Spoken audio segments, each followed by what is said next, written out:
Inside the tent on the banks of the Vular River, 6 warriors wait in shadow. The year is 922. The girl entering knows what comes next because she has watched this ceremony before, though never from this position. Her name is Sigrid, though the Arab chronicler watching through the tent fabric will never record it. He will write only that she was young, that she had served the dead chieftain, and that she had volunteered to follow him into the afterlife. The third warrior has just finished. The fourth approach. Sigrid speaks in broken Norse words she learned during 2 years of captivity since her Slavic village burned. "I see my master," she says to no one, to everyone. To the old woman they call the Angel of Death, who stands in the corner heating a blade over coals. He calls me to his hall. The fourth warrior does not care about her visions, neither does the fifth. By the time the sixth is done, Sigrid no longer speaks of seeing anything. The Angel of Death approaches with the rope and the blade. One for strangling, one for certainty. The crowd outside begins singing louder to cover any sounds that might escape the tent. In 10 minutes, Sigrid will burn on the funeral ship beside the chieftain who owned her. She will be smoke and memory and nothing. But Sigrid was lucky. She knew when her suffering would end. She could count the minutes until release.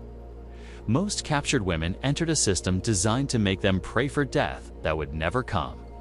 What the Vikings created was not simple slavery, but an architecture of female suffering so elaborate that Arab chroniclers, Byzantine historians, and European monks all agreed they had witnessed something unprecedented in human cruelty.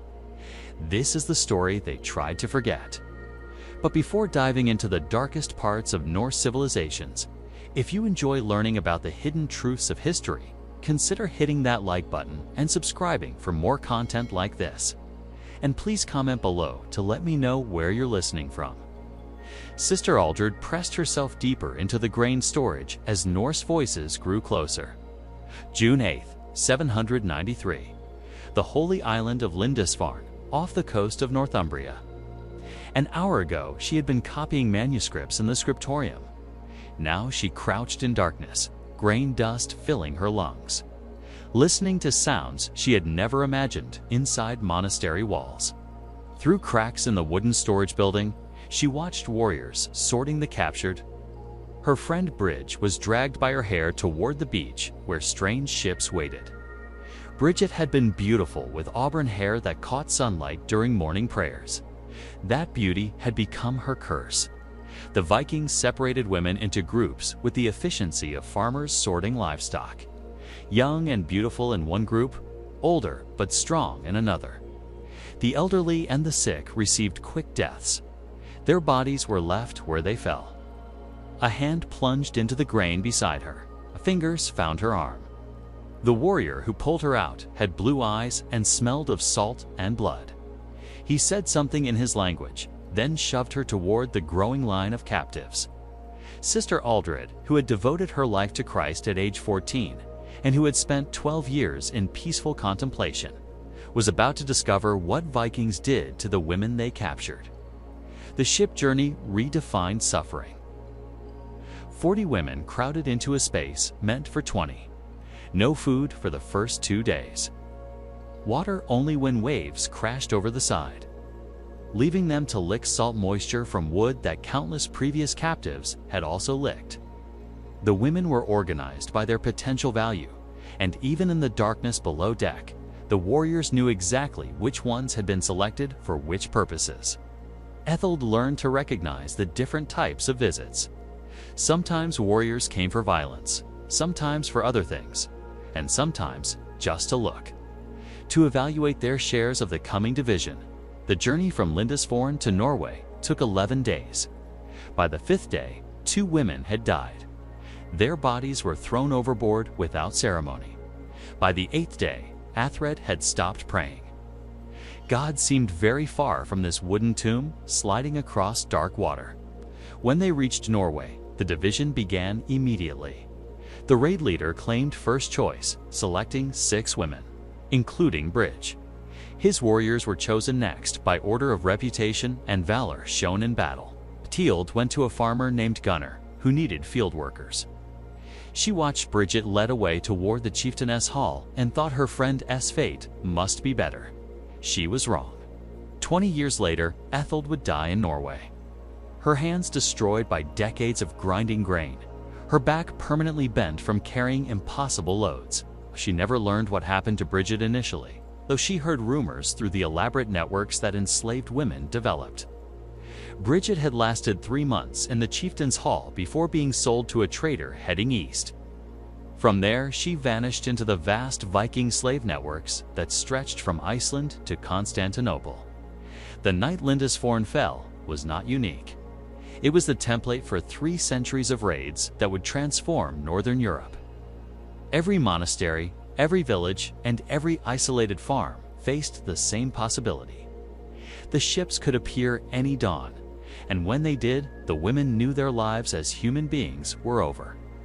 But Bridget was beautiful, and beauty in Viking captivity was a curse beyond imagination. The morning after a successful raid on a Frankish village, Chief Ragnar Ironhand walked slowly between rows of captured women. His men had arranged them by approximate age and apparent health. 200 women knelt in the mud of the temporary camp, their homes still smoking in the distance. Ragnar carried a staff that he used to lift chins, turn faces toward the light, and inspect his new property. He separated them into 3 categories with practiced efficiency. The first group, laborers, included older women and those showing signs of hard living. These would work fields, grind grain, and maintain households until their bodies failed. The second group, breeders, consisted of healthy young women of childbearing age. They would produce more slaves, their children automatically inheriting their mother's status. The third group, marked for special purposes, included the beautiful, the noble, and the very young. Marie was 30, a mother of 4 who had watched Vikings cut down her husband in their doorway. She went to the laborer group. Her hands showed she knew how to work, and her sturdy build suggested years of productive labor remained. She would spend 16 hours a day grinding grain in Ragnar's household, her fingers gradually deforming from the repetitive motion until they looked like twisted roots. 8 years she would last before her body simply stopped functioning, worn out like a tool used past breaking.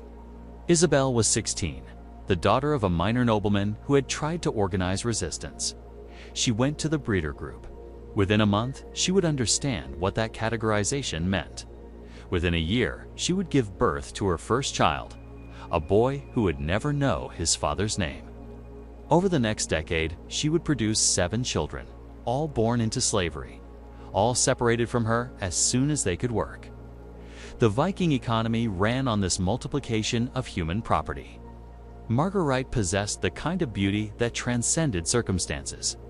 20 years old, with features that remained striking even through tears and mud, she went to the Special Purposes Group. Her fate diverged from the others immediately. While Marie and Isabel would remain in Scandinavia, Marguerite would be cleaned, fed better food, and taught basic phrases in multiple languages. She was an investment being prepared for sale to the highest bidder in the great slave markets of the East. The selection process revealed the economic precision underlying Viking raids. This was not random violence, but calculated harvesting. Each category of woman had specific market values and designated purposes within the elaborate machinery of Norse slavery. The Vikings had industrialized human suffering with an efficiency that would not be matched. Until the Atlantic slave trade 7 centuries later. Ragnar's selections that morning were replicated across hundreds of raids each year. Vikings developed expertise in evaluating human property instantly. They could determine a woman's approximate age by her teeth, her capacity for work by her hands, and her breeding potential by her hips. They knew which ethnicities commanded premium prices in which markets. Frankish women brought good prices in Ireland. Irish women were valued in Iceland. Slavic women commanded the highest prices in Byzantine markets. The economic calculations went deeper. A woman who could weave was worth 3 times one who couldn't. A woman who could read and write, especially in Latin, might be sold to Byzantine households seeking educated servants. A woman with knowledge of herbs and healing could serve Viking households in multiple capacities. Every skill increased value. Every capability meant extended survival, though survival itself became a questionable blessing. Marie discovered her fate that first day when she was brought to the grinding stones, two massive circular stones, one on top of the other, with a wooden handle that required constant rotation. Grain poured in from above, flour emerged from below, and the woman turning the handle existed only to maintain this transformation. The woman she replaced had died the previous day, her heart giving out after 7 years of the same motion. Marie took her position and began to push. The stones were heavy. The work was endless. Her hands started bleeding within hours. Isabel learned her designation S meaning when she was brought to a separate building where other young women lived. They explained the reality in whispers. She would be bred like livestock. The children would not be hers to raise. Resistance meant punishment that stopped just short of damaging her reproductive capacity. Acceptance meant survival, though survival in this context required redefining the word entirely. Margaret's preparation began immediately. She was bathed, and her hair was arranged in styles that emphasized her features. She was taught to stand in ways that displayed her figure advantageously.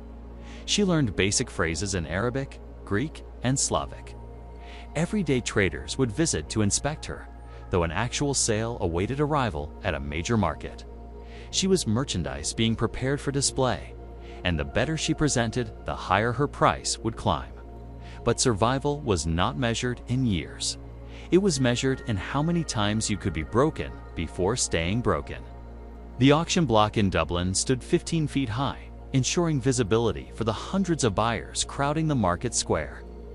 The year was 852, and Dublin had transformed from an Irish settlement into the Vikings' western headquarters for human trafficking. Princess Orlith stood naked on the platform, her royal lineage now merely a selling point to increase her price.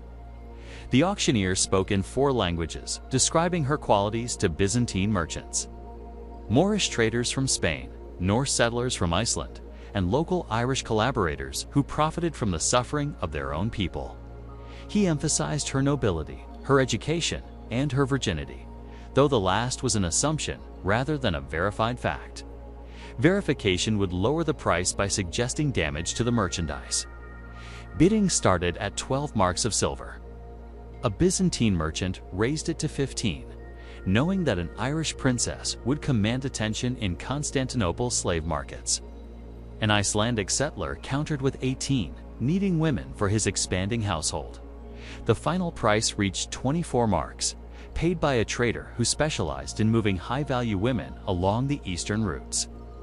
Oral would travel through Sweden, down Russian rivers, and eventually reach Baghdad, where her white skin and red hair would make her an exotic curiosity in some wealthy merchant's household.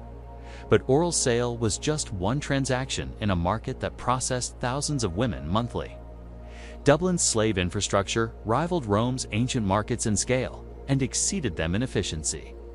Holding pens could maintain 500 women at a time.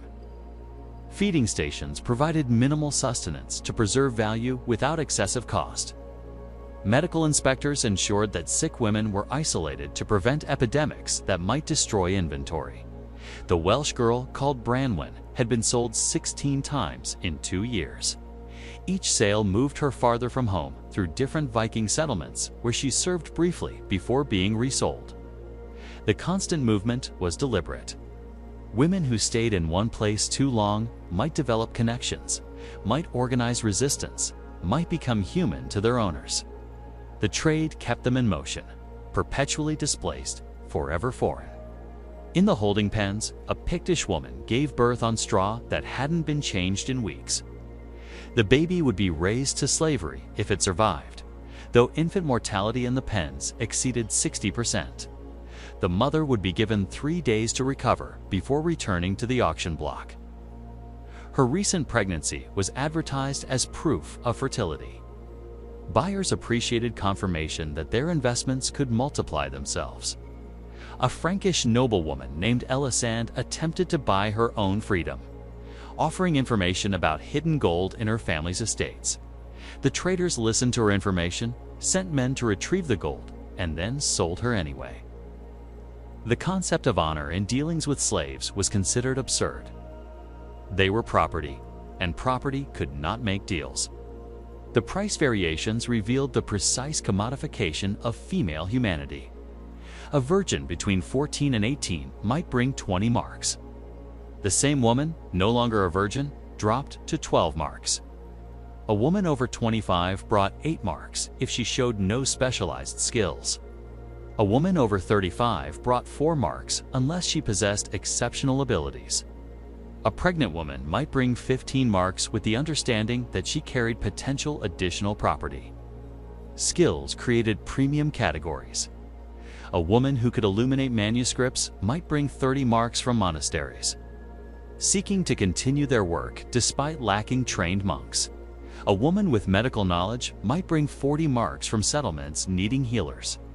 Musical ability, particularly singing, could double a woman's value for wealthy households seeking entertainment.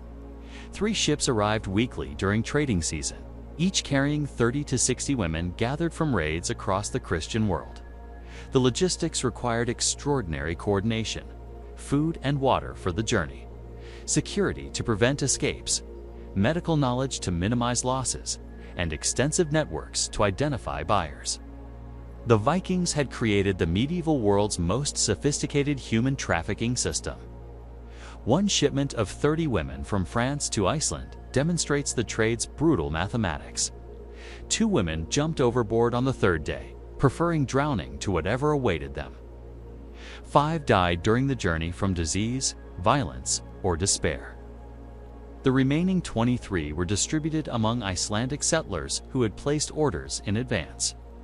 Each woman represented a specific request: young for breeding, old for fieldwork, beautiful for status display, skilled for specialized labor. The woman who jumped overboard left behind a daughter in the ship's hold. The child, perhaps 7 years old, watched her mother choose death over slavery. She would remember that choice for the rest of her life in Iceland, where she would grow up as property, have children as property, and die as property on an island where the oceans stretched endlessly in all directions. Freedom is always visible, but forever unreachable. Trading seasons followed predictable patterns. Spring brought fresh captives from early raids. Summer saw peak volume as Viking fleets returned from extended campaigns. Autumn brought final sales before winter made sea travel impossible. Winter meant reduced prices for merchants willing to maintain inventory through the frozen months. Each season had its own cruel rhythms. Those sold to Iceland faced a unique horror. They were entering an island prison where escape meant freezing death in an endless ocean. At the Thing, Iceland's General Assembly at Thingvellir, in the year 970. The law speaker stood on the rock platform and recited from memory the section of Graga's law concerning female thralls. His voice carried across the gathered crowd as he spoke words that had been refined over generations to completely erase female humanity within legal frameworks. A THR woman's body belongs entirely to her master. She cannot refuse any use of her person. Her children belong to her master. She cannot own property. She cannot bear witness. She cannot seek compensation for any harm. She exists outside law except as her master's possession. These were not abstractions, but daily realities for thousands of women across the Norse world. The law created a state of living death where women existed physically but had no legal existence as persons. They were animate property, breathing objects, and conscious possessions with no more rights than furniture or livestock. The case being tried that day illustrated the system perfectly. Thorstein Redbeard had killed his neighbor, a female THR named Asa, during a dispute over field boundaries. The dead woman had been caught in the middle when Thorstein struck at his neighbor with an axe. The legal question was not murder, but property damage.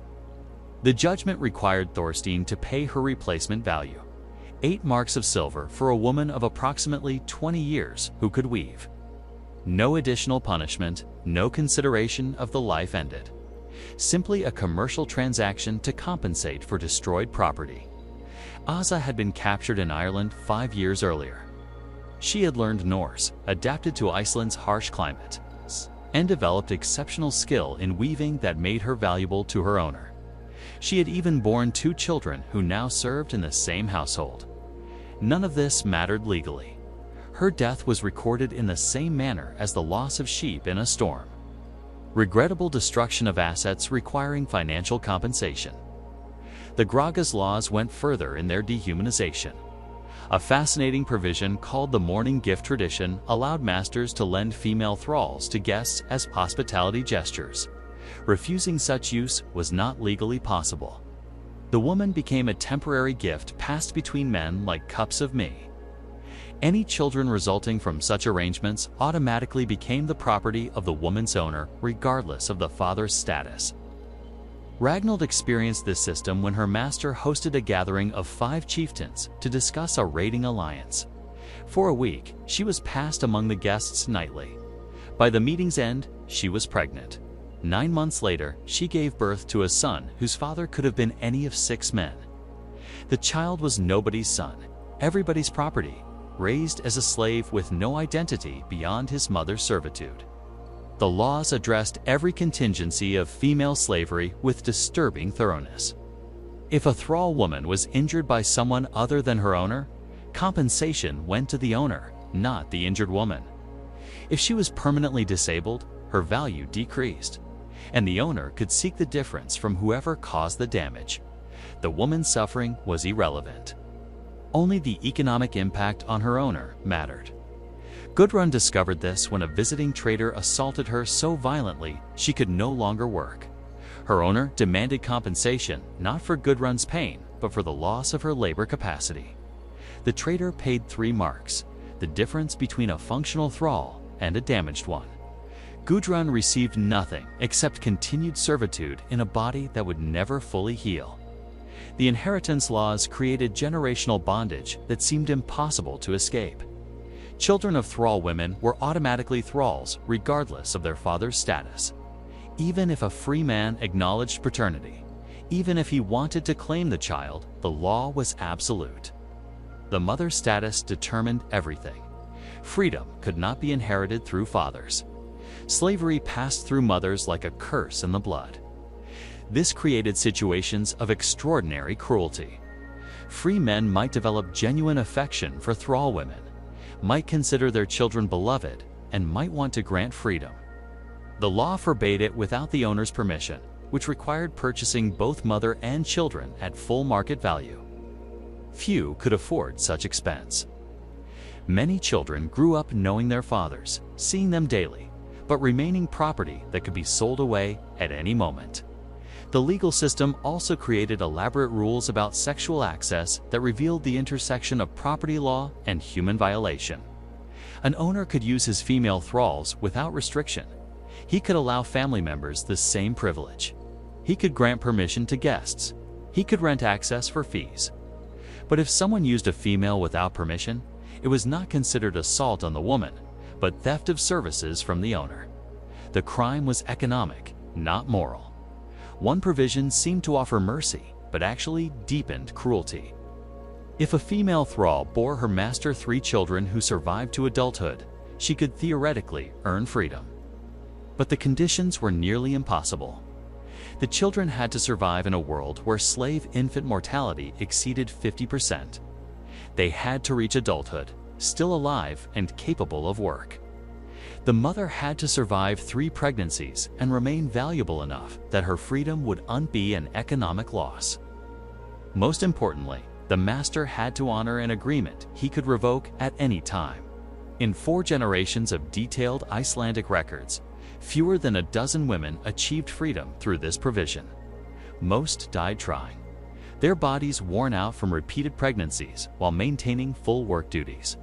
Their children watched their mothers pursue impossible freedom through breeding. Learning that their own existence was both their mother's hope and another link in their chains. But Viking law didn't just permit violations. It created something worse. Violations that became family traditions passed from father to son like inherited wealth. The wedding feast of Jarl, Eric and Brianna, took place in the same hall where her father's blood still stained the floor. 3 days had passed since Eric's warriors had broken through the gates of her family's Irish fortress. She had watched Eric personally separate her father's head from his body. Now she stood beside him, wearing her dead mother's wedding dress, the fabric still carrying her mother's scent. Eric's men made jokes about taming the Irish mare. They wagered on how long before she stopped fighting. Some gave her a week. Others, who had seen this process before, knew it would take months or years.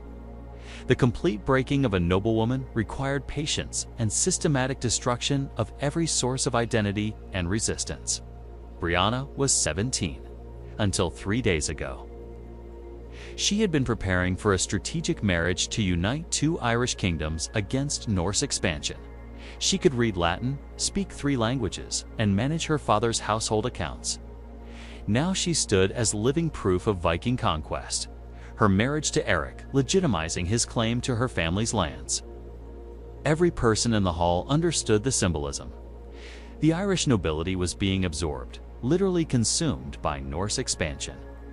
The systematic practice followed predictable patterns across the Viking world.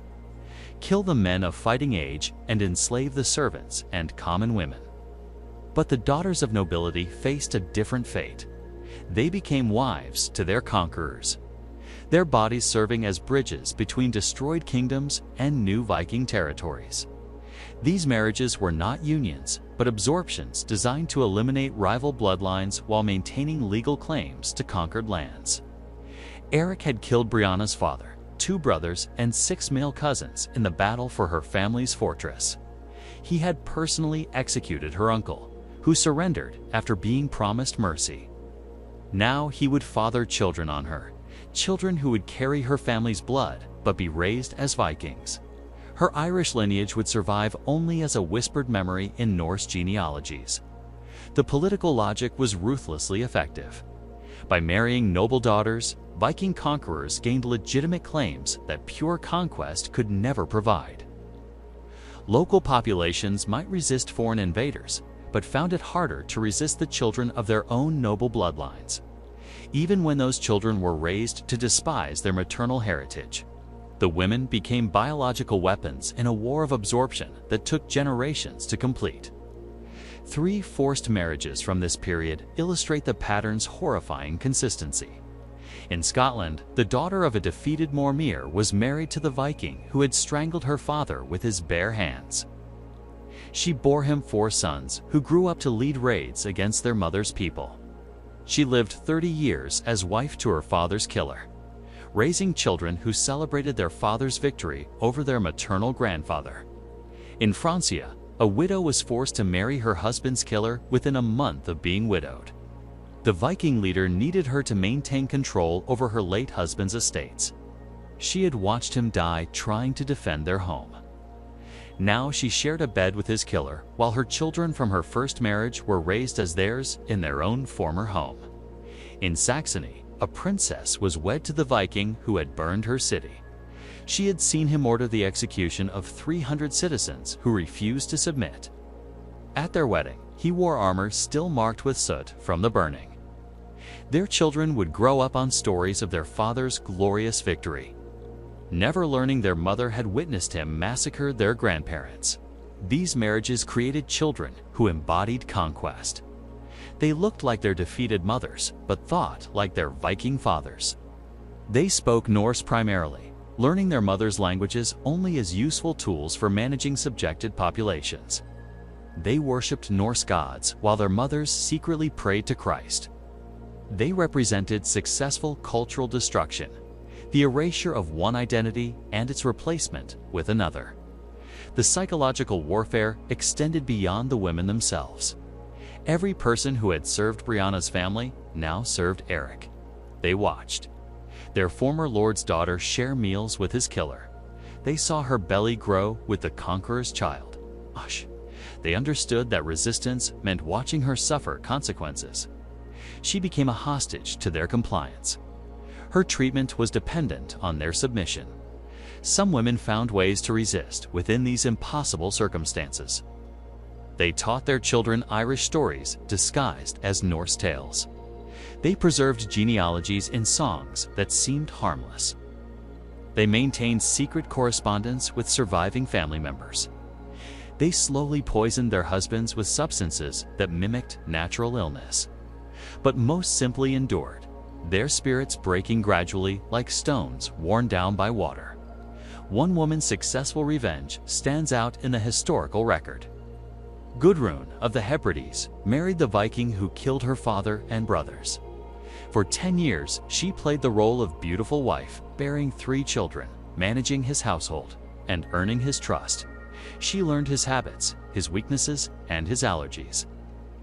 In the 10th year, she prepared a feast using mushrooms that she knew would kill him slowly. He died over 3 days believing he had eaten spoiled food. She inherited his property as his widow, raising their children free from his presence. But Gudrun's revenge was exceptional. Most women discovered that death, even their tormentor's death, brought no freedom. Viking law and custom ensured that widows passed to brothers, sons, or other male relatives. The system was designed to prevent escape by any means, including the death of husbands. These forced marriages created genealogical tangles that persist in DNA studies today. Modern Icelandic genetic research reveals that while the male lineage is predominantly Norse, the female lineage is heavily Celtic, primarily Irish and Scottish. These statistics represent thousands of Briannas, women whose bodies became the vessels through which Viking expansion achieved permanent genetic conquest. Death was her escape. Most women discovered there were fates designed to make even death impossible. The funeral preparation began 10 days before the chieftain's body would burn. On the banks of the Volga River, the Rus Vikings prepared for a ceremony that would demonstrate their wealth, power, and complete dominion over life and death. The Arab chronicler Ibn Fadlan watched every detail, recording what he could bear to write while implying horrors he was incensed to describe. The selection of the girl happened first. The chieftain's female slaves were gathered and asked who would follow their master into the afterlife. The word ask requires examination. These women understood that someone would be selected regardless. Volunteering meant controlling nothing except the illusion of choice. Refusing meant being selected anyway, but facing additional torments for reluctance. Secret stepped forward. She was 19, captured from a Slavic village 2 years earlier. She had learned enough Norse to understand that her survival value had been declining. Younger slaves had arrived. Her skills were common. Her beauty was fading under harsh treatment. Volunteering for death might have seemed like choosing her exit before worse fates arrived. Once selected, Sigrid entered a strange suspended state between life and death. For 10 days, she would be treated as someone sacred and doomed simultaneously. She was given better food, strong drink that kept her intoxicated but conscious, and new clothes that marked her as chosen for divine purpose. She was guarded constantly, never alone, and never allowed the possibility of escape or self-harm that might disrupt the ceremony. Days 1 through 3 established the rhythm. Each morning, Sigrid was lifted onto a platform where she proclaimed, seeing into the afterlife. "I see my master," she would call out, though her master's body lay preserved in a temporary shelter. "He summons me to his hall." The crowd would cheer these visions, interpreting them as confirmation that their chieftain awaited in Valhalla. The strong drink was crucial. It had to maintain the cigarette in a state where she could perform required functions, but couldn't fully grasp what was happening. The mixture, according to Norse sources, included fermented honey, herbs that caused mild hallucinations, and substances that prevented complete unconsciousness. She floated through the days in artificial euphoria, present but not entirely there. Days 4 through 6 introduced the warriors. Each night, different men from the chieftain's inner circle would visit Sigrid's tent. This was presented as an honor. These warriors were sending messages to their dead leader through the woman who would soon join him. Ibn Flan describes the singing that accompanied these visits as loud enough to cover other sounds. He notes that 6 warriors participated over 3 nights, though his account becomes deliberately vague about specifics. What Ibn Fadlan implied, but wouldn't describe directly, can be understood through parallel accounts from other sources. The Byzantine chronicler Constantine Porphyrogenitus described similar ceremonies where the doomed woman became a vessel for the living to communicate with the dead through physical acts. The Frank chronicler Adam of Bremen wrote about Swedish ceremonies where the sacrifice included shameful abuses before death. Days 7 to 9 focused on preparation of the physical elements. The funeral ship was dragged ashore and filled with goods the chieftain would need in the afterlife: weapons, gold, horses, dogs, and finally the preserved body itself. A tent was erected on the ship's deck where the final ceremony would occur. Sigrid watched these preparations, understanding that each addition to the ship brought her death closer. The old woman, called the Angel of Death, appeared on day 7. She was a massive woman, broad and strong, with eyes that showed she had overseen many such ceremonies. She would be the one to ensure Sigrid's death when the time came. She prepared the implements: a rope for strangling, a broad blade for certainty, and herbs that would be burned to mask the smell of death. Her presence meant the ceremony had passed from preparation to inevitability. Day 9 brought rehearsals. Sigrid was taught exactly where to stand, what to say, and how to move through the ceremony. She practiced drinking from the ceremonial cup. She rehearsed her final words. She was shown the tent where the last acts would occur. Everything was choreographed to ensure smooth execution of both the ceremony and the girl. The final day arrived with unusual clarity. The crowd gathered at dawn, hundreds of witnesses to confirm their chieftain's glorious departure. Sigrid was dressed in the finest clothes she had ever worn, gold arm rings that marked her as chosen, and a cloak that had belonged to the chieftain himself. She was lifted onto the ship where she performed the required rituals. She drank from 3 cups. The first she dedicated to her mother and father, the second to her dead relatives, and the third to her master waiting in the afterlife. Each cup contained more of the intoxicating mixture. By the third, she swayed visibly, held upright by 2 women who ensured she completed the ceremony. The tent ceremony came next. 6 warriors waited inside, the same 6 who had visited her tent on previous nights. Now, in daylight, with hundreds watching the tent's movements, it completed their final use of the woman who would carry their messages to Valhalla. Ibn Flan notes that each man upon emerging would call out that he had done this for love of his chieftain. When the 6th warrior emerged, the Angel of Death entered with her rope and blade. What happened next was hidden by tent walls, but the crowd could see shadows through the fabric. 2 women held Sigrid's hands. 2 men held her feet. The Angel of Death placed the rope around her neck while another person pulled it tight. The strangling took several minutes. To ensure death, the broad blade was driven between her ribs. Sigrid's body was placed beside the chieftain on the funeral ship. Fire arrows ignited the oil-soaked wood. Within minutes, the entire ship blazed. The crowd cheered as smoke rose, carrying their chieftain and his slave to the afterlife. By sunset, only ashes and metal fittings remained. But Sigrid was one of thousands. Similar ceremonies occurred from Iceland to Russia, wherever Viking chieftains died wealthy enough to afford such spectacles. Adam of Bremen described witnessing a ceremony in Sweden where 5 women were burned with a king. Archaeological evidence from Norway confirms multiple female bodies in ship burials. Their positions suggest they did not die naturally. The religious justification wrapped brutality in sacred purpose. These women were not murdered, but transformed into eternal servants. They would serve in Valhalla as they had served in life, forever bound to masters who owned them beyond death. The crowd celebrated these transformations as honors, the greatest purpose a slave woman could achieve. At least funeral sacrifices ended quickly. The living sacrifices lasted decades. 7-year-old Astrid learned she was property on an ordinary morning when she tried to play with the blacksmith's daughter. The girl pushed her away, spitting words Astrid had heard but not understood. Thrall, brat. Her mother found her crying behind the grain storage and explained what should never need explaining to a child. They were not people. They were things that looked like people, but had no more rights than hammers or plows. Her mother's name was Ingrid, though she had been called Ify in the Ireland of her birth. Captured at 15, bearing her first child at 16, she had produced 4 children for her master's household. Each child automatically inherited her status.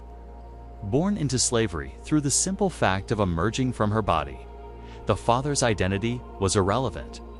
Even if he was free, even if he was the master himself, the children remained property. Astrid would grow up watching her mother serve as what the Norse called a morning gift, lent to guests as casually as lending tools. She learned to recognize the particular expression her mother wore when returning from such nights. Blank as fresh snow, present but absent. She watched her mother's body change through repeated pregnancies, each child removed as soon as they could work, sold, or redistributed according to the household's needs. The hereditary system created mathematical impossibilities of freedom. A female thrall's children were thralls. Their children would be thralls. The line continued until broken by death or the impossibly rare manumission that required purchasing freedom at full market value. Most bloodlines that entered slavery in the 8th century remained enslaved in the 11th century. Multiple generations knowing nothing but servitude. 3 generations of women lived in one household in Iceland around 960.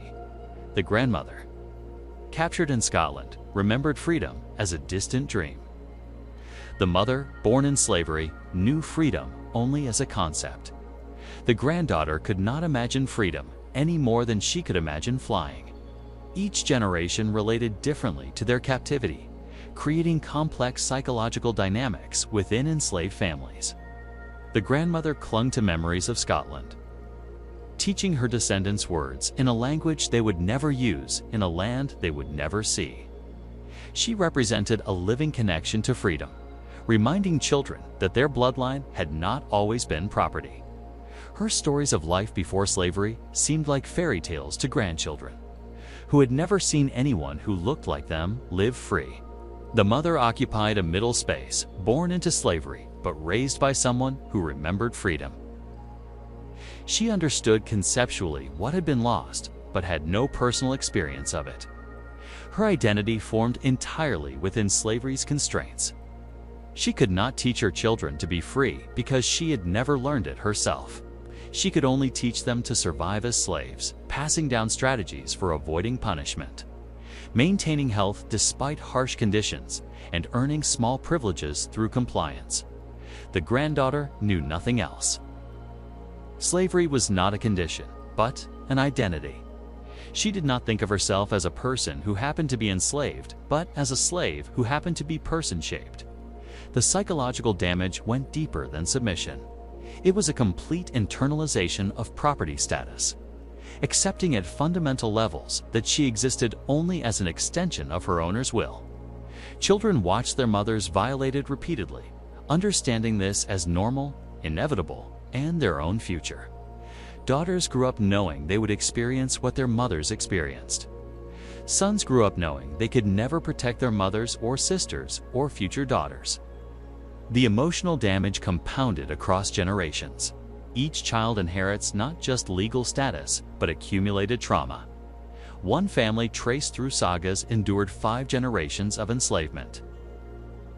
The original woman captured from Francia bore 8 children. Her daughters bore 23 grandchildren. By the 5th generation, over 100 descendants lived in slavery across Iceland, Norway, and Denmark.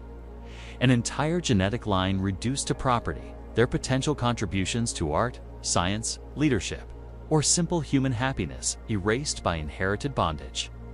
The psychological destruction manifested in specific behaviors that appeared across all long-term slave populations.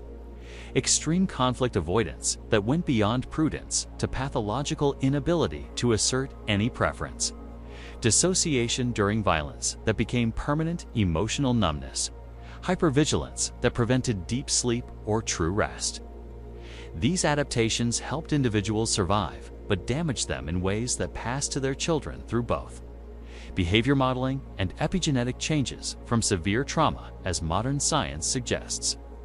Some women attempted to break the cycle through infanticide, killing their newborns rather than condemning them to slavery. Norse law treated this as property destruction, requiring compensation to owners, not as desperate acts by mothers trying to spare their children inherited suffering. The sagas occasionally mention finding dead infants hidden in hay storage or weighted in streams, their mothers choosing grief over watching another generation enslaved.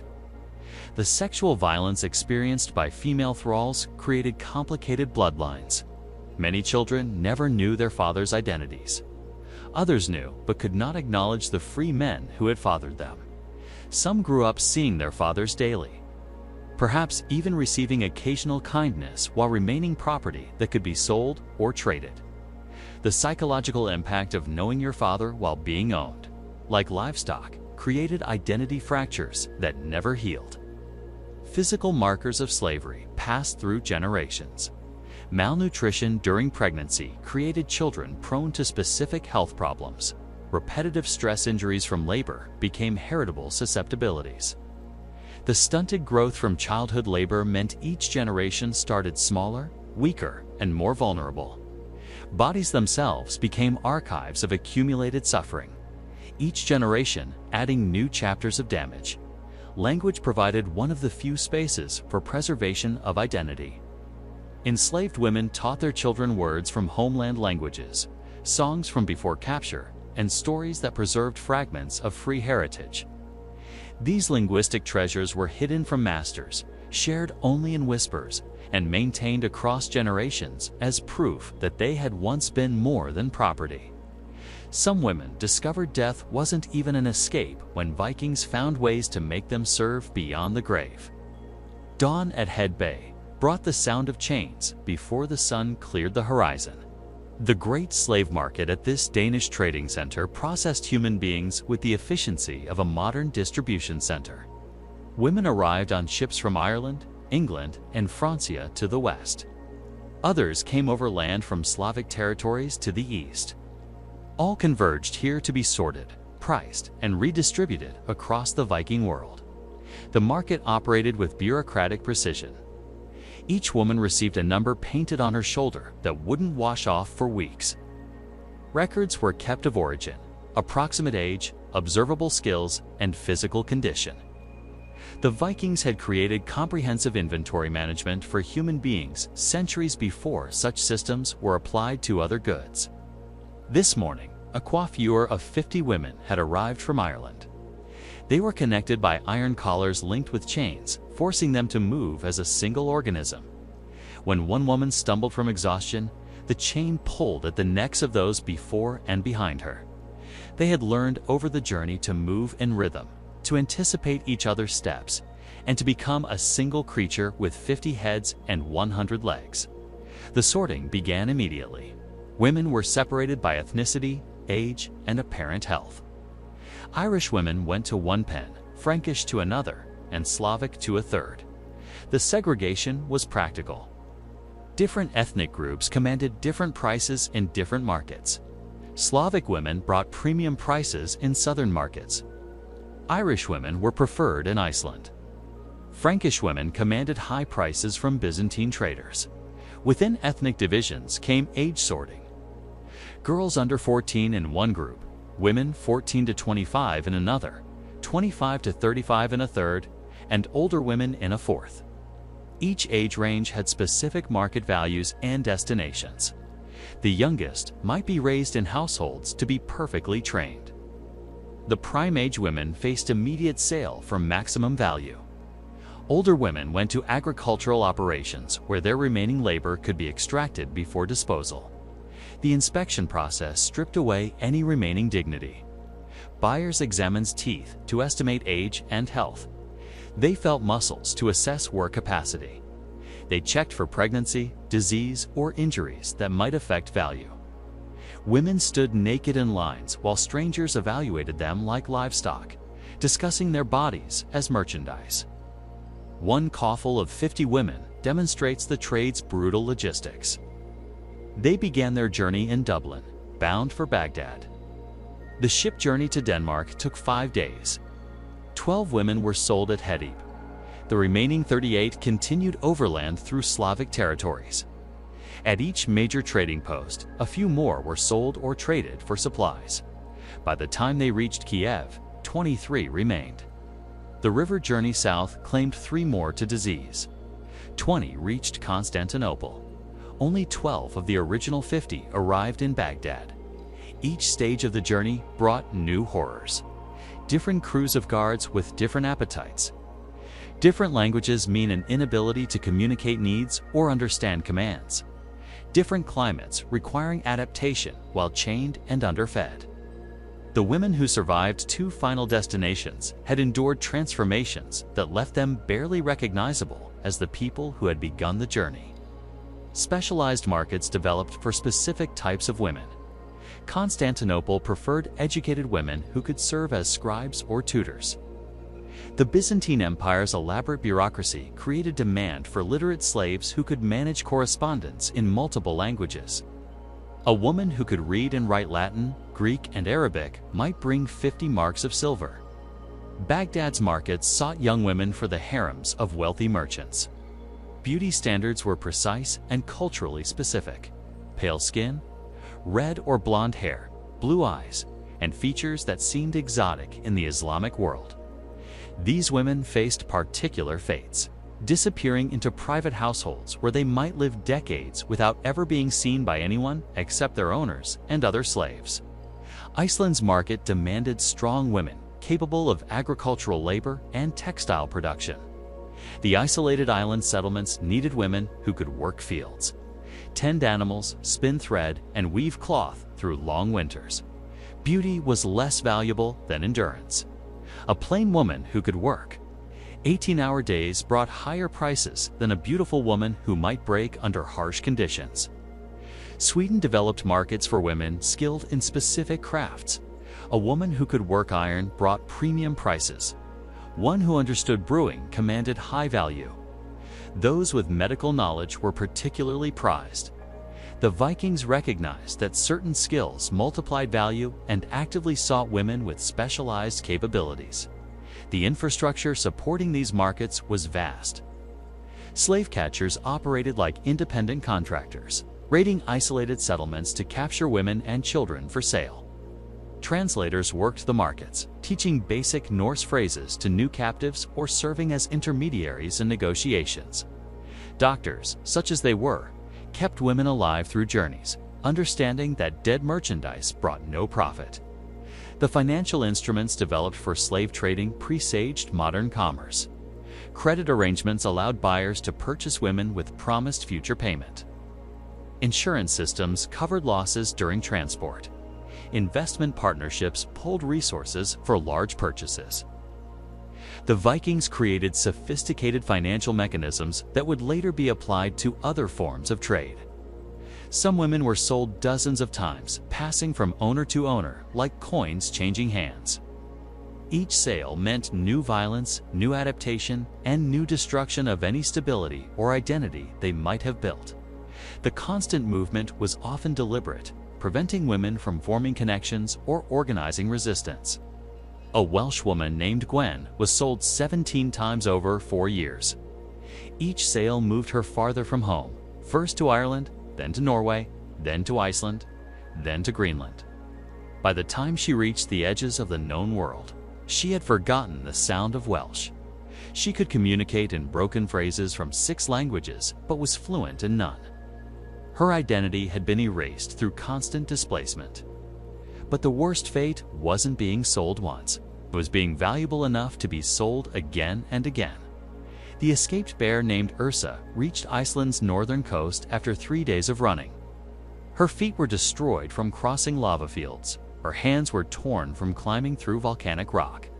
But she had made it to the ocean to what she thought would be freedom. Then she understood the geography of her prison. Water stretched endlessly in every direction. No ships waited. No other land was visible. Even if she could steal a boat, she didn't know which direction to sail. The nearest land was Greenland itself, another frozen prison. Beyond that, nothing but ocean until Norway, which she could never reach in a small boat.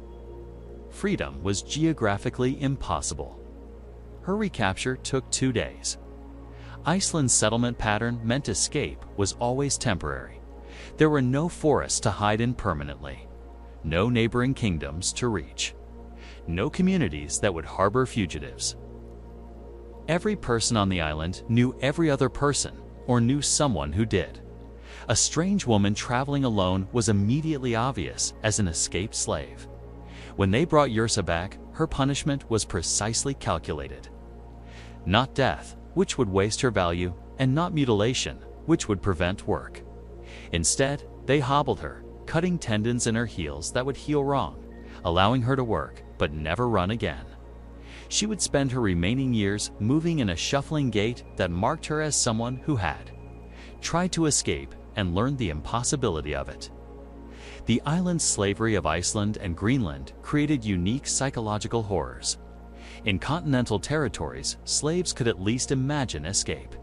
They could dream of reaching free lands, finding communities that might accept them, and disappearing into populations where they might blend. Island slaves faced the certainty that escape meant only death by ocean, volcano, or ice. Iceland's settlement began in 874, and from the beginning, slaves comprised a significant portion of the population. The free settlers needed massive labor to create viable farms from volcanic soil. They brought thralls from Norway and captured more from raids on Scotland and Ireland. These slaves faced a landscape that seemed designed by gods to prevent escape. The interior was uninhabitable, volcanic desert. The coasts were rocky cliffs beaten by violent seas. Between settlements stretched miles of rough terrain that would kill unprepared travelers. Summer brought continuous daylight that made concealment impossible. Winter brought darkness and cold that killed in hours. The island itself was a prison more secure than any walls could create. A mass escape attempt in 912 ended in complete disaster. 23 slaves from various farms coordinated their flight, planning to steal boats and attempt to reach Scotland. They made it to the coast, even managed to steal 2 small fishing boats, but they had no knowledge of ocean navigation. Both boats were found weeks later, washed up on Iceland's southern shore. All 23 had died at sea. Their bodies never recovered. Some women chose volcanic death over recapture. The island's active geology provided one form of escape that couldn't be prevented. Women would throw themselves into hot springs that boiled them alive. Others walked into lava flows, choosing instant incineration over continued enslavement. The volcano Hekla was known as a site where desperate slaves ended their lives in fire rather than live in chains. The psychological impact of geographic hopelessness created specific behavioral patterns. Island slaves showed higher rates of complete dissociation, simply shutting down mentally while their bodies continued working. They developed elaborate fantasy worlds, creating internal escapes when external escape was impossible. Some became catatonic, functioning physically but ceasing to respond to anything beyond direct commands. Greenland's isolation was even more complete. The 2 small settlements there required massive labor to survive in the harsh environment, but escape meant certain death in a landscape of ice and stone. The ocean journey to anywhere else took weeks in large ships, small boats, or individual escape attempts or suicide. The land itself provided no sustenance for fugitives. Death would come from cold starvation or polar bears long before any possibility of freedom. Women in Greenland faced additional horrors from the gender imbalance. Free male settlers outnumbered free women 5 to 1. Female slaves became communal property in ways that even exceeded the violations common in Iceland.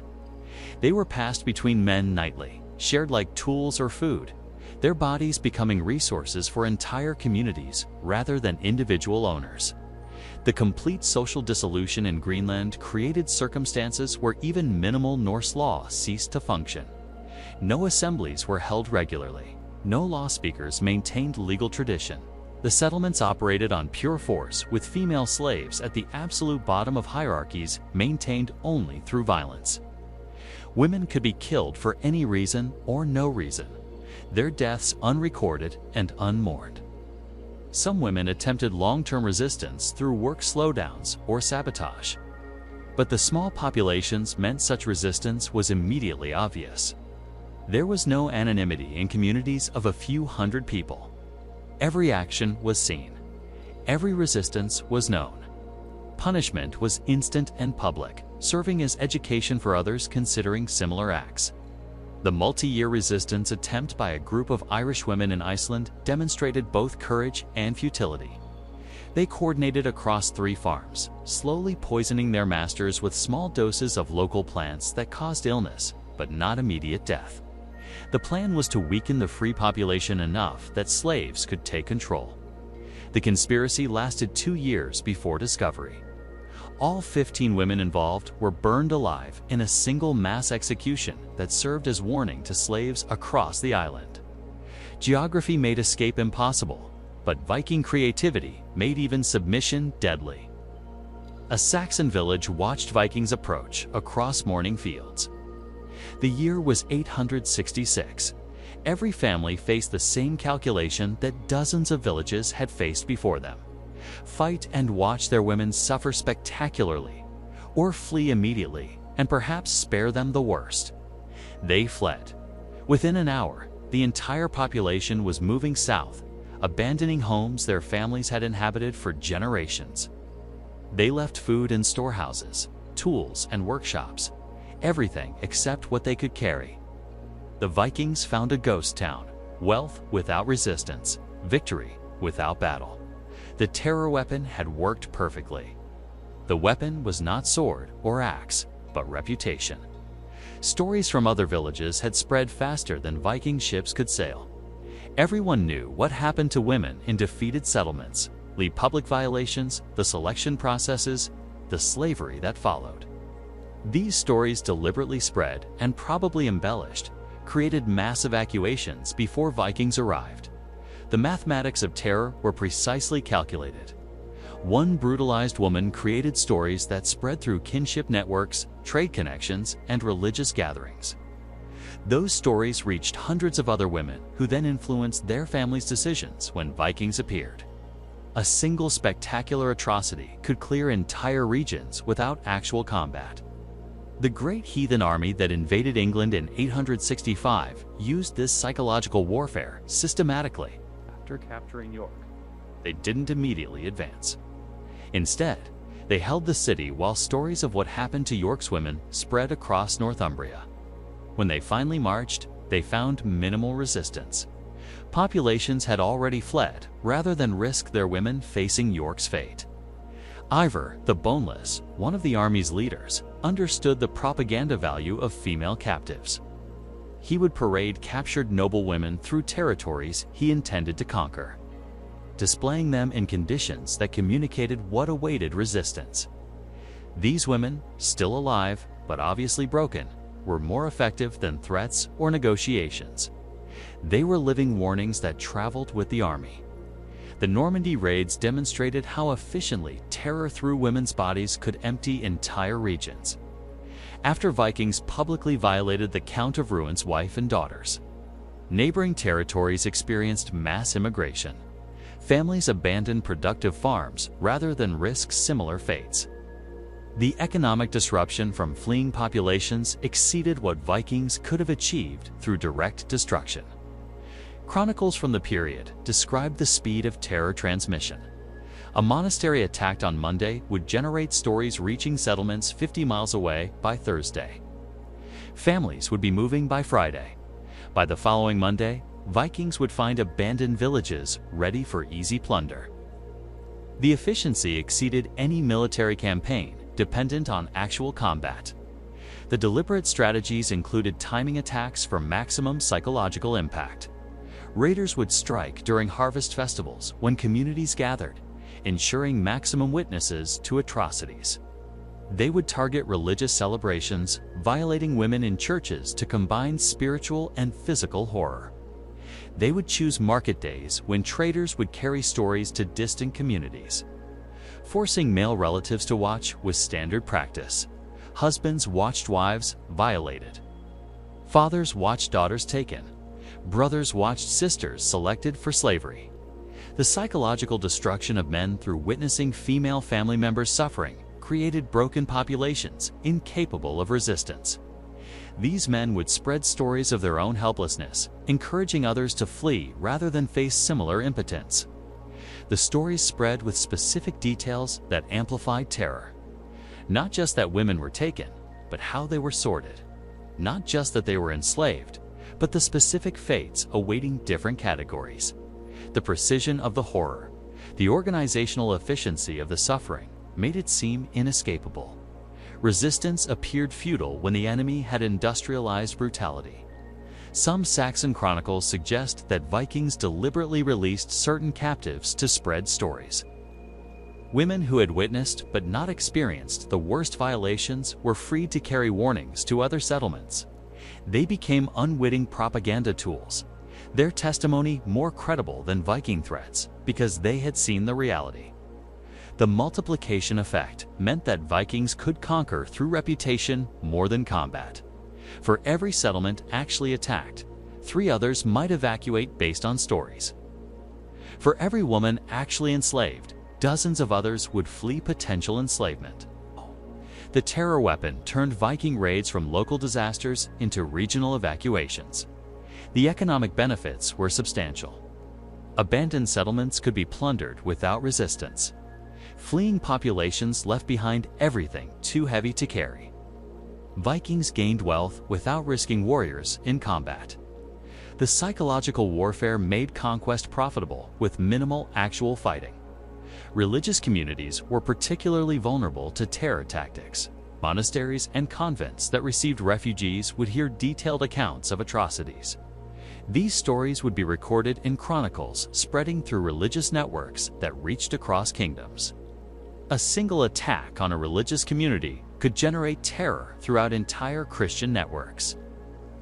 But some women found ways to resist that terrified even Vikings. The midnight poisoning in Jarl Haikon's hall left 12 warriors dead at dawn. They were discovered in grotesque positions, foam dried on their lips, their faces frozen in final agony. The Irish Thildira stood among the bodies, making no attempt to hide or escape. When they seized her, she said simply, "Worth it." She had been captured 3 years earlier when Vikings raided her family's farm near Cork. She had watched them kill her husband and eldest son.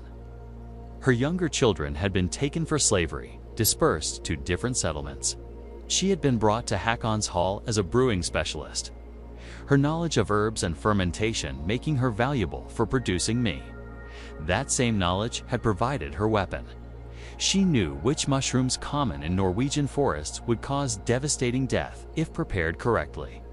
She had been gathering them for months, drying them, grinding them into powder indistinguishable from common spices. She waited for the victory celebration when the warriors would drink heavily when one more ingredient in the me would go unnoticed. Her execution took 3 days. They broke her on the wheel, taking special care to prolong her suffering. But witnesses noted she never screamed, never begged, never showed regret. She spoke only once more, asking if all 12 were dead. When told yes, she smiled. That smile haunted the survivors more than her victims' deaths. Deirdre was not unique. Across the Viking world, enslaved women found ways to resist that ranged from subtle sabotage to spectacular violence. Most paid with their lives, but their resistance, however futile it seemed, created complications for Viking slavery systems that required constant vigilance against the very women they had subjugated. Poison was the most common tool of resistance. Women who prepared food had access to kitchens, gardens, and brewing supplies. They learned which local plants caused illness versus death. Some engaged in slow poisoning that appeared to be natural disease. Others, like Deirdre, chose mass casualty events that sent messages even though they guaranteed their own deaths. A Welsh woman named Sarahs killed 3 masters over 5 years before being caught. Each death appeared natural. The first seemed to die of food poisoning, the second of a wasting disease, the third of sudden heart failure. Only when the 4th master grew suspicious and had his food tested did they discover she had been using small doses of mercury available from metalwork to slowly poison each owner. Her knowledge came from her father, who had been a healer before Vikings killed him. Arson provided another avenue for resistance. A Frankish group of Thors coordinated the burning of Hedby's slave market in 943. They had gathered lamp oil slowly, hiding it in various locations. On a night when strong winds blew from the west, they set fires simultaneously at 6 points around the market. The conflation destroyed not just the slave pens, but significant portions of the trading post. 17 of the 20 women involved died in the flames they set, choosing immolation over recapture. Infanticide, devastating to mothers, but seen as mercy compared to condemning children to slavery, occurred regularly. Women would smother newborns or abandon them in forests, choosing grief over watching another generation enslaved. Norse law treated this as property destruction, but no punishment could be worse than what drove mothers to kill their own children. Information warfare became a subtle but effective resistance. Women who learned Norse could spy on their masters, passing intelligence to other slaves or even to enemies of their captors. A Saxon woman named Elfwin spent 7 years pretending to understand less Norse than she actually knew, gathering information that she eventually passed to English forces, planning resistance against Viking expansion. Some women seduced Viking men specifically to kill them. They would earn trust through apparent submission, gain access to private spaces, then strike when victims were most vulnerable. A Slavic woman named Rusa killed 5 Viking leaders over 3 years by becoming their concubine, waiting until they trusted her completely, then cutting their throats while they slept. Suicide pacts among captured women prevented Vikings from obtaining expected value from raids. Entire groups would agree to kill themselves rather than serve as slaves. Mass drownings, deliberate starvation, or collective poisonings would destroy the economic value of raids. Vikings sometimes found themselves with ships full of corpses rather than valuable slaves. Religious resistance took forms. Vikings found particularly disturbing. Christian women would engage in extreme fasting that destroyed their health and value. They would deliberately disfigure themselves to reduce their worth. Some would enter catatonic states through intensive prayer, becoming living corpses that couldn't work or serve any purpose. Physical resistance, though usually futile, occasionally succeeded. A group of Irish women overpowered their guards during transport, killed them with their own weapons, and sailed the ship back to Ireland. Most couldn't navigate and died at sea, but 3 ships are recorded as having been successfully returned by escaped slaves who had learned basic sailing from watching their captors. Long-term resistance through cultural preservation also threatened Viking domination. Women would secretly teach their children Christianity, Irish law, Saxon customs, or other traditions from their homelands. They maintained languages Vikings had tried to erase. They preserved genealogies that Vikings wanted forgotten. This cultural resistance created identity conflicts in children who were supposed to be fully assimilated Vikings. The price for any resistance was severe. The blood eagle execution, where ribs were broken outward to resemble wings and lungs pulled out to flutter like wings, was sometimes used for women who had killed masters. Mass executions of uninvolved slaves would follow individual acts of resistance, creating pressure within slave communities against rebellion. But resistance continued because for many women, death with defiance seemed preferable to life without dignity. Their actions, though usually ending in their own deaths, created constant anxiety among Viking owners. The women they had enslaved and violated became potential threats that could strike at any moment through any meal, any drink, any night when vigilance lapsed. Their defiance is forgotten, but their suffering built an empire. Sigrid stands in the Angel of Death's tent on the Volga River's bank. The sixth warrior has just left. The old woman approaches with rope and blade. In minutes, Sigrid will be smoke rising from a funeral ship. Her last service to a master who owned her living and will own her dead. She represents one of hundreds of thousands whose names were deliberately forgotten, whose suffering was systematically erased, whose humanity was denied so completely that we know them only through their absence. The numbers tell only part of the story. Historians estimate that during the Viking Age, from roughly 793 to 0, more than 500,000 women were enslaved by Norse raiders and traders. But each statistic was someone's daughter. Each sale was a family destroyed. Each casual violation mentioned in sagas was trauma that shaped generations. Modern DNA studies reveal the genetic shadow of this massive forced migration. Iceland's population shows that while 62% of male lineage is Scandinavian, 63% of female lineage is Celtic, primarily Irish and Scottish. These percentages represent systematic abduction on a scale that permanently altered the genetic structure of entire populations. Iceland was literally built on stolen women. The infrastructure Vikings created for processing human females into property preaged later horrors. The markets at Dublin, Head, Ateb, and Novgorod established templates for human trafficking that would be refined during the Atlantic slave trade. The legal frameworks that erased female humanity provided precedents for other systems of dehumanization. The techniques for breaking resistance through systematic violation became standard in conflicts across centuries.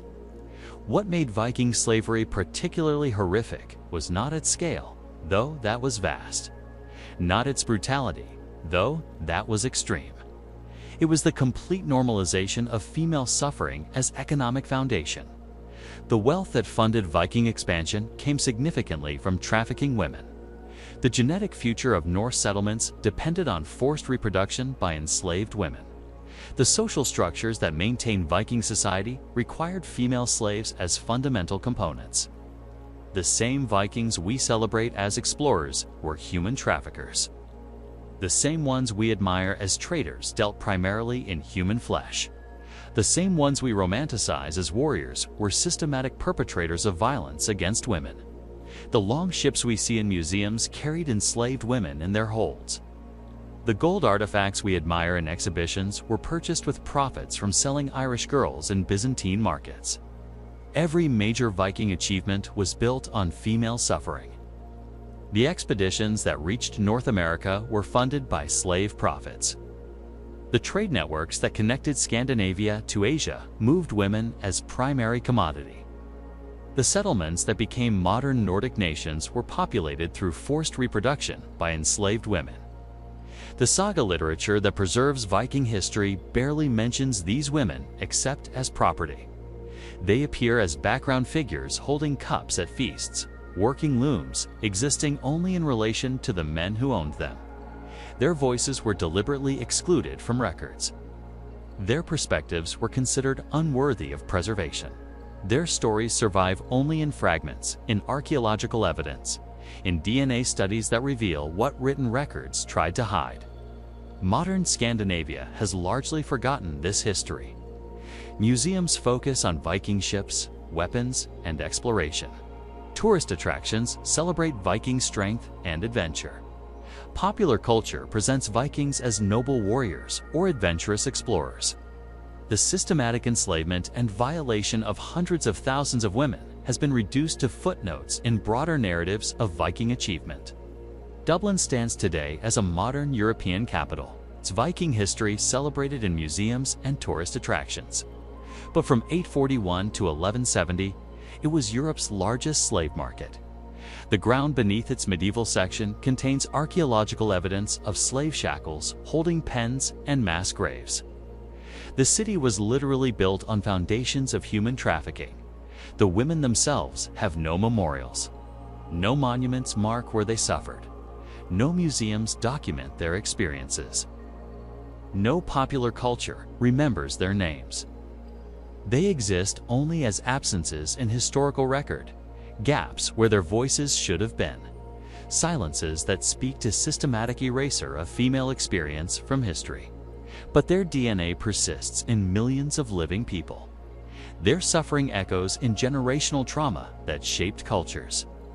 Their resistance, however futile it seemed, demonstrated that human dignity could survive even systematic attempts to destroy it. They were not passive victims, but women who fought, endured, and preserved what they could of identity despite impossible circumstances. Understanding Viking slavery is essential for honest examination of European history. The wealth that kick-started medieval trade came significantly from trafficking women. The genetic structure of Northern European populations was shaped by mass abduction and forced reproduction. The social systems that evolved into modern nations were built on foundations of systematic female subjugation. This history matters because patterns repeat. The targeting of women in conflict continues worldwide. The use of systematic violation as weapons of war persists. The erasure of female voices from historical record remains ongoing. Understanding how Vikings industrialized female suffering helps recognize similar patterns in contemporary conflicts. Every Viking ship in every museum carried enslaved women. Every saga celebrating Viking heroes glosses over the women they enslaved. Every romanticized portrayal of Viking society ignores the hundreds of thousands of women whose suffering made that society possible. We name sports teams after Vikings. We watch television shows glorifying them. We consume entertainment that presents them as admirable while forgetting the women they consumed. Modern tourism to Scandinavia includes Viking attractions that present sanitized history. Visitors photograph themselves with Viking ship replicas without considering the enslaved women those ships carried. They buy souvenirs celebrating Viking culture without recognizing that culture was built on female suffering. They admire Viking artifacts without questioning how those artifacts were purchased. The women deserve recognition not as nameless victims, but as individuals who faced impossible circumstances with whatever courage they could muster. They were daughters and mothers and sisters. They had names that were taken. They had stories that were silenced. They had potential that was destroyed by systematic violence that treated them as property rather than people. Sigrid had a name, though Ibn Fadlan never recorded it. She had a family in some Slavic village before Vikings arrived. She had a future that might have included marriage by choice. Children raised in freedom, old age surrounded by grandchildren. Instead, she died at 19 on the Volga River, strangled and stabbed and burned to serve a dead chieftain in an afterlife that probably never existed. But at least we can speak her name, even if we have to imagine it. At least we can acknowledge she existed. At least we can recognize that her suffering was not footnote to Viking achievement, but central to how that achievement was funded. She was one of 500,000. This is her only memorial. Until now, the angel of death tightens the rope around Sigrid's neck. The blade slides between her ribs. The fire consumes the ship, sending smoke across the Volga River toward the eastern sky. Witnesses cheer the chieftain's glorious departure for Valhalla. No one mourns the girl who burns beside him. No one speaks her name. No one records her story. But she existed. They all existed. 500,000 women whose names were deliberately forgotten, whose suffering funded an empire, whose bodies built a civilization that celebrated their eraser. They deserve more than silence. They deserve more than footnotes.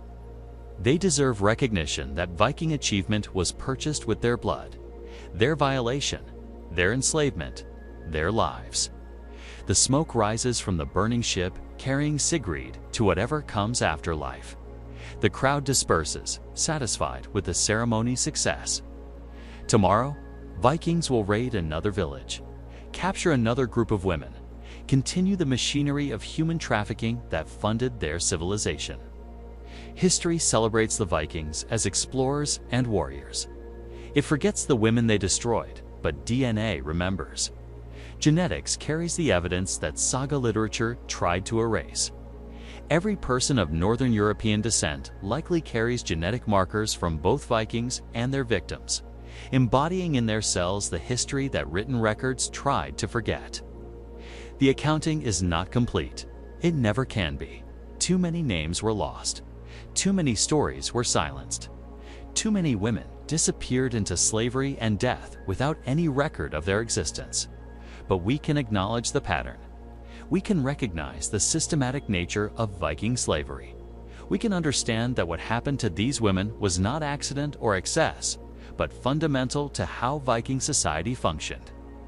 Sigurda died in 922. She was approximately 19 years old. She had been enslaved for 2 years. She was one of hundreds of thousands. This is all we know. This is more than most enslaved women received. This is still not enough, but it is a beginning. Recognition that they existed, acknowledgement that they suffered, understanding that their suffering was not marginal, but central to Viking society, appreciation that they were not property, but people whose humanity was denied by systems that needed their labor, their bodies, their lives. The fire consumes the ship. The smoke dissipates across the river. The crowd returns to their daily lives. Sigrid becomes nothing but ash and memory. And then, not even memory, just one more forgotten woman whose suffering built the Viking Age. She deserved better. They all deserved better. The least we can do is remember that they existed, that they mattered, that their suffering was real and systematic and fundamental to the civilization we still celebrate. This was their only memorial. Until now, until we chose to speak their silenced names, to recognize their erased existence, to acknowledge that Viking achievement was built on their bodies, their violation, their blood. Sigrid is gone, but her story, imagined though it must be, represents hundreds of thousands of real women who suffered real horrors that funded real Viking expansion. They were not myths or exaggerations. They were people whose humanity was systematically denied by a civilization that needed their suffering to function. Remember them. Remember Sigrid. Remember the 500,000 whose names we will never know. They were the foundation of Viking achievement. The invisible suffering that made visible glory possible. If this glimpse into history's hidden darkness has left you wanting to uncover more buried truths, I've prepared another journey into the shadows of the past that you won't want to miss. Click on the video appearing on your screen now to discover another shocking chapter that history tried to erase. And if you found this exploration as compelling as I did, hit that subscribe button so we can continue peeling back the layers of history together. These forgotten voices deserve to be heard, and there are so many more stories waiting to be told.